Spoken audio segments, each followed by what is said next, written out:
O estudo mais cuidadoso de sequências é assunto dos cursos de análise. Aqui a gente vai ver só um pouquinho, só o suficiente para a gente entender a ideia da prova do teorema fundamental do cálculo, né? A ideia da prova, a ideia da definição de integral definida, que usa limite de sequência, e a ideia da prova do teorema fundamental do cálculo. Uma sequência de números reais é um objeto intuitivo, na verdade, né? Um monte de numerinhos, que a gente está chamando de x, indexado pelos números naturais. Então, eu tenho x1, x2, x3, x4, assim por diante. A gente pode pensar nele como uma função dos naturais nos reais, mas o mais usual é a gente usar essa notação, né? Esse xn entre parênteses, onde xn são os membros da minha sequência, os termos da minha sequência. Então, é muito fácil fazer exemplos de sequências, né? Eu posso pensar, por exemplo, na sequência dos números primos, eu chamei de Pn. Então, o P2 é o segundo número primo, o P11 é o 11º número primo. Ou posso pensar na sequência dos pares, ou posso pensar, e aí a gente já escreve de uma maneira um pouco mais usual. Posso pensar na sequência 2 elevado a n, né? Aí já fica até mais fácil saber quem é o nésimo elemento. O nésimo elemento é 2 elevado a n. E por aí vai, é fácil inventar sequências.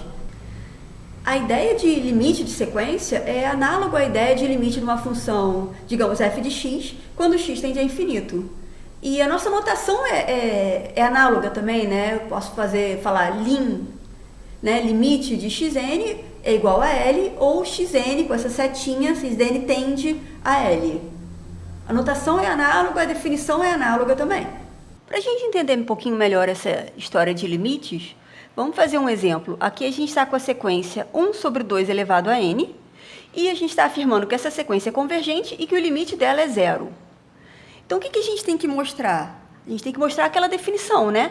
A gente tem que mostrar que se eu pego um epsilon qualquer, eu encontro aquele n0, etc, etc. Vamos escrever isso.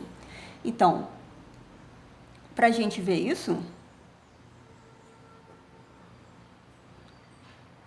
a gente toma um epsilon maior que zero qualquer. A gente tem que encontrar algum inteiro n0,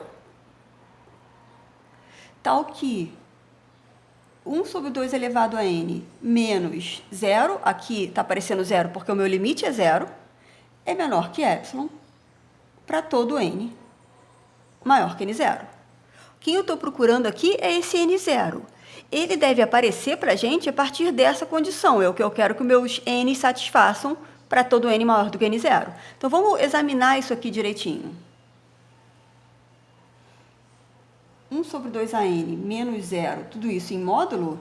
Bom, isso é a mesma coisa que falar 1 sobre módulo é a mesma coisa que falar módulo de 1 sobre 2an, mas aqui é todo mundo positivo, ou seja, é o próprio 1 sobre 2an. Então, a minha condição, que era que 1 sobre 2an menos 0 fosse menor do que epsilon, na verdade, acaba virando 1 sobre 2an menor do que epsilon. Deixa eu escrever de uma forma um pouquinho melhor, 1 sobre epsilon menor que 2an. Ou, deixa eu inverter isso aqui, fica mais fácil da gente entender. 2an maior do que 1 sobre epsilon. Como o logaritmo é crescente, eu posso aplicar logaritmo de base 2 dos dois lados, porque, nota, eu estou querendo achar n, né?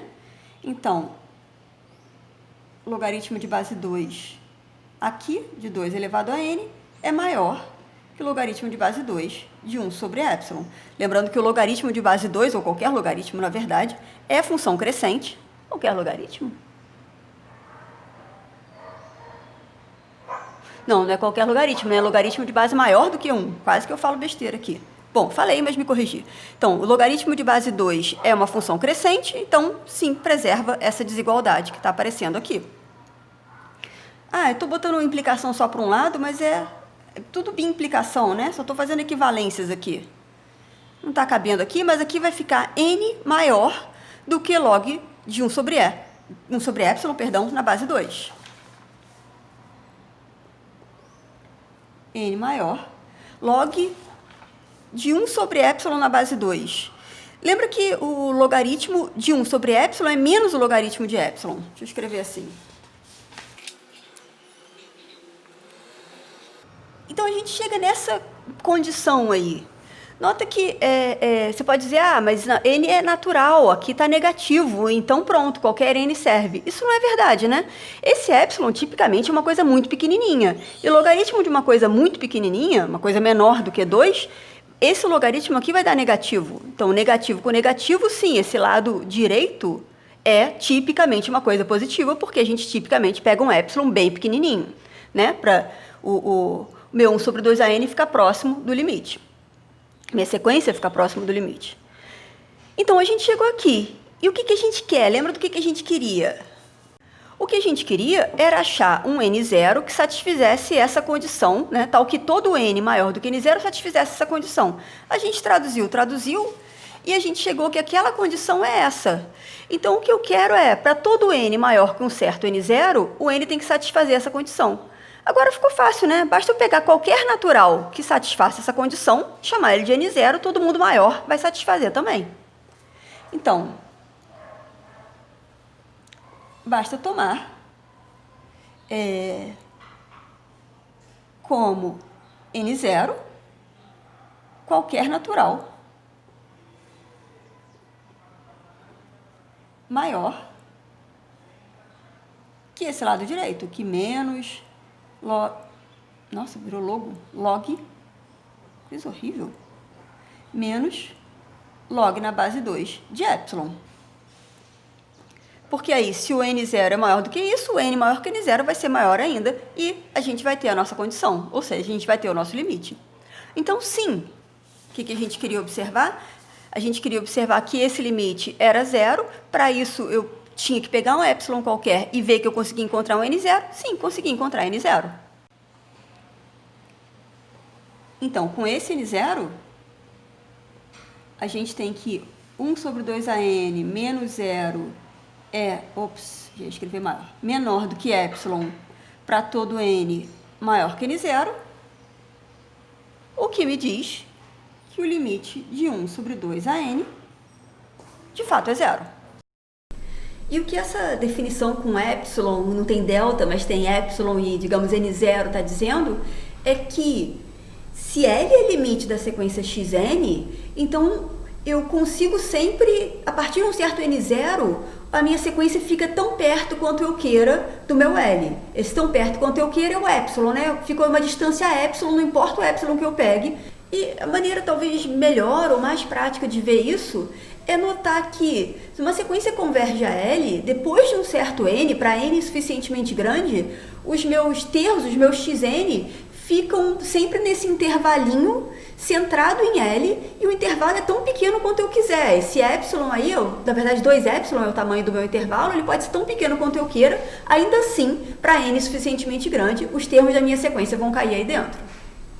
E essa maneira de ver o limite é útil, por exemplo, para a gente mostrar que o limite de uma sequência é único, né? A gente sabe que o limite de uma função é único, e de sequência acontece a mesma coisa, e é fácil mostrar. Vamos fazer uma prova por contradição aqui. Vamos supor que a minha sequência tem dois limites. Ela tem o limite L e o limite L til. E aí o que a gente faz é pegar um epsilon bem pequenininho, menor do que a distância, menor do que, na verdade, metade da distância entre L e L til. Né? Para que eu pego esse epsilon? Para que esses meus intervalos de tamanho 2 epsilon centrado em L e em L til sejam disjuntos. E aí, bom, como L é limite, a partir de um certo índice, o meu xn está sempre dentro do meu intervalo I. Mas então significa que o meu xn não está no meu intervalo I til. Significa que L til não é limite. Ou seja, a gente tem uma contradição porque eu comecei supondo que L e L til eram limites. E pronto.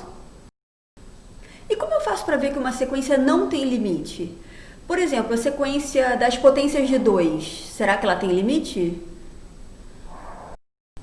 Para ajudar a responder essa pergunta, a gente tem essa ideia de uma sequência limitada. Então, uma sequência limitada superiormente se os termos sempre ficam menores ou iguais que um certo limite superior, uma certa cota superior. Limite não é uma boa palavra, né? Porque limite para a gente já quer dizer outra coisa. Digamos, tem uma cota superior e os termos estão todos abaixo disso.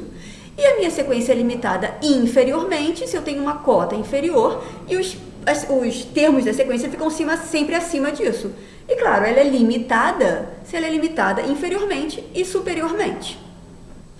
Então, por exemplo, a sequência 1 sobre 2an é limitada superiormente por 1 e inferiormente por 0. Já a sequência das potências de 2, a sequência 2 elevada a n, é claro que ela é limitada inferiormente, mas ela não é limitada superiormente. E um resultado que ajuda a responder aquela pergunta lá de trás, que era, será que a sequência das potências de 2 tem limite? É esse teorema. Esse teorema me diz que toda sequência convergente é limitada. Ou seja, se uma sequência tem limite, é porque ela é limitada, tanto superiormente quanto inferiormente. E, de novo, a prova desse teorema não é muito complicada, né? Vamos dizer que essa sequência xn tem um limite L. Então, eu pego um epsilon, e aí é qualquer epsilon. A partir de um certo índice, digamos n0, os termos da sequência vão estar sempre entre vão estar sempre entre L menos epsilon e L mais epsilon.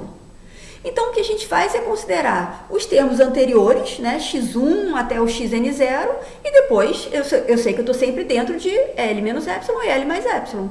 Aí eu pego esse conjunto dessas coisas todas que estão aí, e eu pego o menor termo e eu pego o maior termo. O menor termo é uma cota inferior, o maior termo é uma cota superior, e pronto, minha sequência é limitada. Então a gente já consegue responder aquela pergunta, né? A sequência das potências de 2, a sequência 2 elevada a n, não é convergente, ou seja, ela é uma sequência divergente, porque ela não é limitada.